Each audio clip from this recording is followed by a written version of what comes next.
very good. Pero bukod sa pagbibirit na napakahusay ka, nako, grabe kang bata ka, ginagalingan mo pa rin. Yung gayahin mo si Beyonce, pero dati, nagtitinda ka raw ng mga, ano yung mga tinitinda before? A banana cue. A banana cue.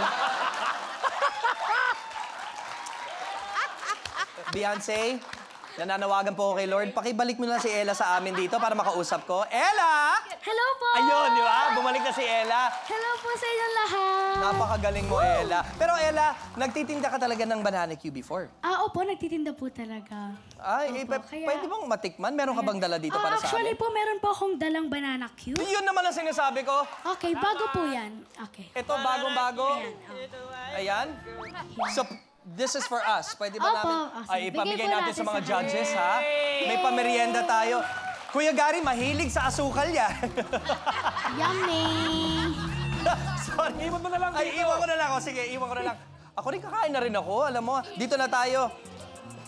Ibang klase, nagpamerienda ka pa talaga dito, ha? Umpisahan natin ngayon. Ay, mukhang seryoso. Tingnan mo. Kuya Ogie, anong masasabi mo sa performance ni Ella? Alam mo yung word na Marupok. siprado? Narinig mo na ba yung siprado? Not yet po. Cifra. Kasi sa mga musiko, ginagamit namin yun. Alam mo, siprado mo. Ibig sabihin nun, eksakto mo na naggaya mo si Beyonce. Thank you! Alam mo ba yung inner ear? Kuya Ogie, tapos na tayo doon. Nasa Lavon Top po yun. Ah, sige. Inner ear, 'cause I know. Ito, explain ko na. Yung inner ear, yan yung kapag kahit di mo na ginagamit yung tenga mo, hindi ka na nakikinig sa kahit ano, pero parang umaandar pa rin siya sa utak mo. Yung boses, di ba nangyayari yun? Parang naririnig mo pa rin si Beyonce, ako ang iyong konsensya, parang ganon. Yun yung inner ear. So, lagi mong gagamitin yun. Kahit hindi ka nakikinig sa kanya, pero nandito na, kusa nang lalabas yun kapag kumakanta ka. At yun ang ginawa mo. So, pagpatuloy mo lang yun. Thank you very much po.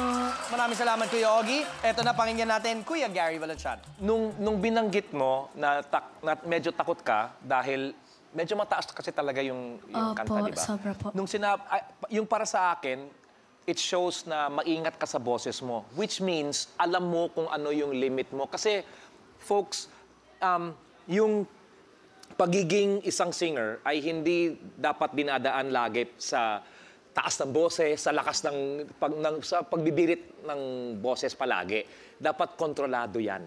And I think that's exactly what you did today, Ella.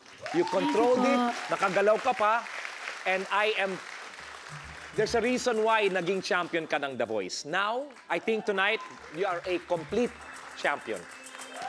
Thank you po. Thank you very much, Kuya Gary. Ito naman, pakinggan natin si Ate Sham. Alam mo ba, ang natutuwa ako dun sa performance mo, si Tito Gary mo, dancer yan. Magaling nang kumanta, magaling sumayaw. At mahirap pagsabayin yun, sabi mo nga, di ba?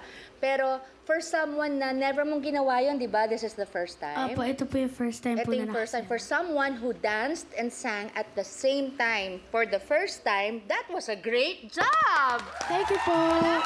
Wala kang pagkakamali. Lahat nakuha mo.